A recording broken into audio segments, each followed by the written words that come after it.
Allahumma salli ala Sayyidina Muhammad.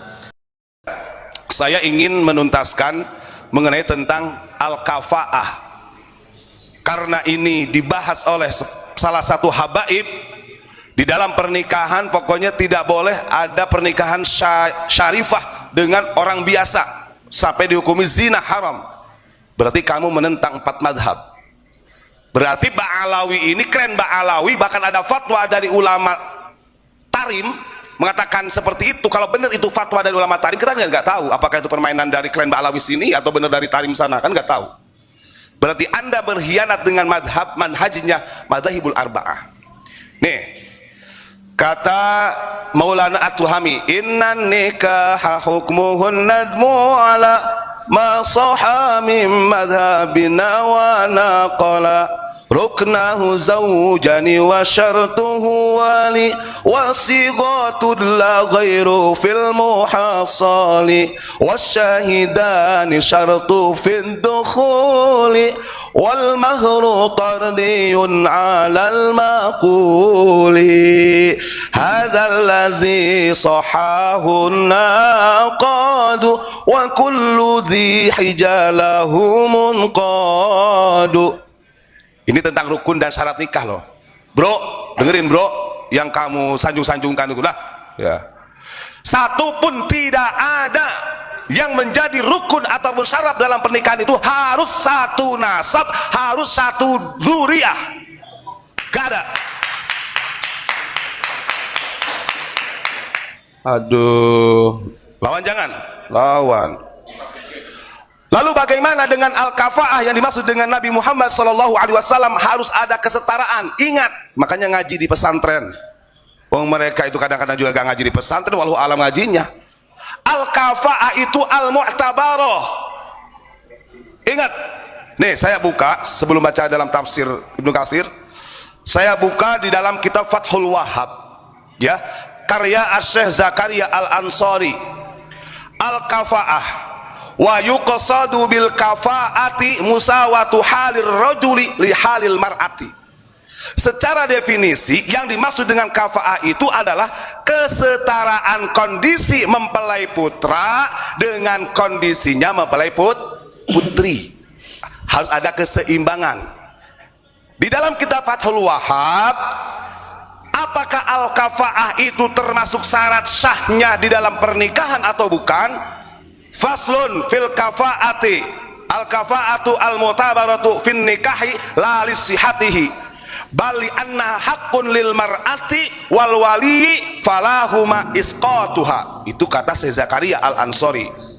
Siapa yang gak kenal dengan Syekh Zakaria Al Ansori? Yo maklum sih, biasanya kalau mereka gak ngaji kitab-kitab kayak gini pak, kalau mereka gak pernah ngaji kayak kitab-kitab kayak gini, mereka ngaji kitab Safinatun Najah aja gengsi kok, ngaji kitab Jurumiyah aja mereka gengsi kok, mau ngaji kitab apa lagi? Mereka pengennya kitab karya-karya yang Ba'alawi, kan begitu. Mau baca kitab-kitab karya ulama kita apalagi?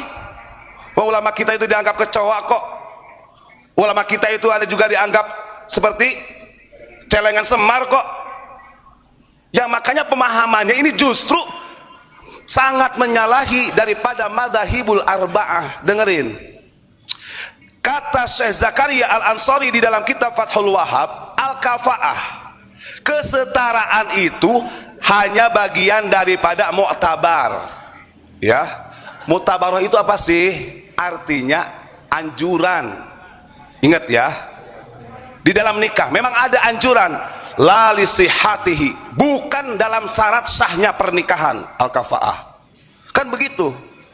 Bali anna haqqun lil mar'ati wal wali, dan kafa'ah ini bisa dipertahankan oleh seorang mempelai putri atau walinya. Artinya bisa mempertimbangkan muktabar itu pak. Andai kata anak saya cewek, anak saya ada yang melamar nih, kemudian secara kondisinya berbeda gitu kan, mungkin karena calon suaminya ini kurang kaya sementara saya anaknya kaya. Nah saya sebagai wali ini bisa mempertahankan, artinya bisa menggugurkan daripada khitbahnya dia ketika melamar. Gak usah, boleh seperti itu. Atau perempuannya, ini kurang setara, namanya mu'tabaroh, begitu itu namanya, tapi bukan menjadi syarat sahnya nikah. Begitu ya, kalau sama-sama senang ya tetap nikah ya sah deh. Bahkan dijelaskan dalam kitab Nihayatuz Zain oleh Syekh Nawawi Banten nih, diperjelas lagi dalam mempertimbangkan kesetaraan itu dalam hal apa saja. Di dalam kitab Nihayatuz Zain, Syekh Nawawi Banten membagi 5 al-kafa'ah mu'tabaroh itu. 1, kata beliau, dalam hal merdekanya. Artinya kalau kita punya anak perempuan, setelah itu ada yang melamar, laki-lakinya masih budak, belum merdeka, maka saya sebagai wali dan anak saya itu bisa mempertimbangkan, bisa menolaknya. Ingat. Yang kedua, terjaganya agamanya. Mungkin anak saya ini solihah, si perempuan, tapi si laki-lakinya itu mabuk-mabukan, mencuri, nyolong ayam dan lain sebagainya, begitulah. Ini saya sebagai wali, ini bisa untuk iskot, gitu ya. Itu namanya kesetaraan. Yang ketiga, dalam hal nasabnya, betul, karena nasabnya mungkin nasab ini adalah syarifah anak saya, andai kata ada orang lain yang mau melamar bukan seorang Habib, bukan Sayyid atau Syarif, boleh, bisa saya sebagai orang tua untuk menolaknya. Tapi ingat, ini bukan syarat sahnya nikah. Ini kan sampai ada yang memfatwakan sampai menjadi hukum zina, haram, itu menyalahi aturan. Yang keempat, dalam hal pekerjaannya, mungkin karena calon mempelai putranya ini bekerjanya dari perkara yang haram, atau mungkin punya pekerjaan sementara anaknya terdidik, gitu kan, itu bisa untuk supaya mempertimbangkan al-kafa'ah. Terakhir, yang kelima, dalam hal aib pernikahan. Contohnya apa? Seperti kepunyaan laki-lakinya gak iso, impoten, itu boleh iskot turun nikah, Pak. Ada cacatnya lah, begitu saja. Itu namanya al-kafa'ah, itu al-mu'tabaroh, sesuatu yang bisa dipertimbangkan oleh seorang perempuan dan walinya atau bapaknya untuk memilih siapa yang akan menjadi calon suaminya. Itu memang dianjurkan, tapi fasenya tidak sampai menjadi haram, apalagi disebut zina kalau sudah akad. Ini kebablasan madhab.